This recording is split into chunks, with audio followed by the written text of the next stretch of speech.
Homeschooling can be overwhelming, right? I was listening to a podcast the other day about clearing clutter in the new year, and I heard this line. And the line is, overwhelm comes from too many ideas, too many things to do, and no plan. And you know what I thought? I thought, that is Waldorf homeschooling in a nutshell. Too many ideas, too many things to do, and no plan.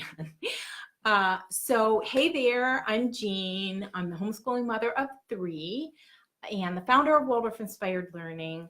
And today I want to give you 3 tips to conquer the homeschooling overwhelm, because I've been there. So overwhelm can really strike at any time, right?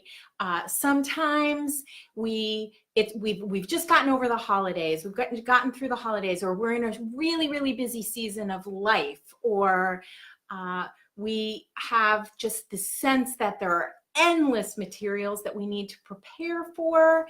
Or maybe you've just been scrolling through Facebook and suddenly you're feeling like you don't measure up to all these other homeschooling moms. Have you ever felt that way? So these 3 tips that I have for you today can really help you conquer that feeling of overwhelm and feel reassured instead of intimidated by homeschooling. So here's tip number 1. The first tip is, don't feel guilty about doing less. So often when we're overwhelmed and when we're starting back up a new year or a new phase of homeschooling, we feel like we need to pack it all in, right? We need this really tight plan, and then things fall apart really quickly because a better approach is really to simplify until we have some success and then begin to build back from there slowly. It's a slow process. Really and truly, less can be more because when we try to do it all, it often all falls apart, the whole thing. So remember to look at this homeschooling thing as a long game, right? You have months, you have years to bring all these enriching activities to your children, to bring all of the lively arts to them and these engaging learning experiences. So you don't have to do it all tomorrow. You don't have to do it all this week. And I think somehow that takes a little bit of the pressure off. So remember, start small and increase to help you increase your chances of success. And I have this quote from a businessman, Warren Buffett, who said, if you have too many goals, all of your productivity declines. So hey there, my friends. Hi, Alex. Nice to see you here. Here's the second tip. Tip number 2 is stop trying to recreate a classroom at home. So homeschooling is not equivalent to school at home. So don't make that mistake. The Waldorf method, in fact, was created for a classroom setting. We have to do some translating, right? We have to figure out how this is going to work at home. And oftentimes, the best place to start with that is to think about what is the natural flow of your day, right? When do you have your most energy? When do your children have their most energy? And create the rhythm of your day around that. Think more in terms of rhythm as opposed to a rigid schedule. A rigid schedule would be like a classroom, right? But think about how it flows best for you and for your family.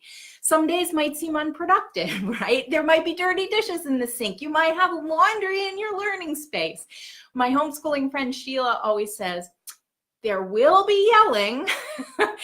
And the most important thing that I want to remind you, though, here is to be present.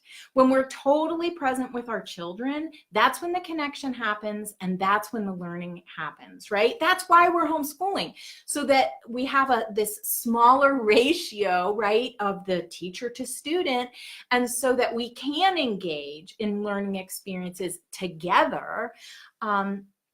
So just remember that it's not going to be perfect. Even Waldorf schools and classrooms aren't perfect. We just think that they are. We have that image of them in our minds. But a lot of, just to be perfectly honest, I have clients who come to me for one-on-ones or who come to the summer Taproot teacher training who've just pulled their children out of a Waldorf school because it wasn't working for them. So remember that there are pros and cons to any setting, to homeschooling, to school. There are always pros and cons. So my encouragement for you is to embrace where you are right now. Embrace the choice that you've made for your family. All right, tip number 3 is let go of being perfect. This might be a lifetime of work. It certainly is for me. But wherever you are right now is where you're meant to be. It's perfectly fine wherever you are. I have this quote that I've turned into a mantra that I have to say to myself a lot, and that is, acceptance is the answer to all of my problems today. And it starts with self-acceptance, right? Being able to accept where I am on this journey, because it's a journey for us too, right? So no shame or guilt or despair is going to inspire you to be better. You need to start with accepting yourself and accepting where you are right now. Know that your children chose you, or if you don't believe that, not everybody does, at least know that your children, that what you have to give them is exactly what they need right now. We have to have that faith and trust that there's something about this that was meant to be, and move forward from there.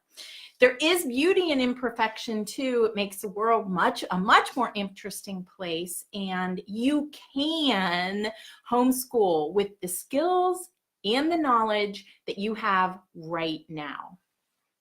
Okay, I hope that these 3 tips help you to conquer the homeschooling overwhelm.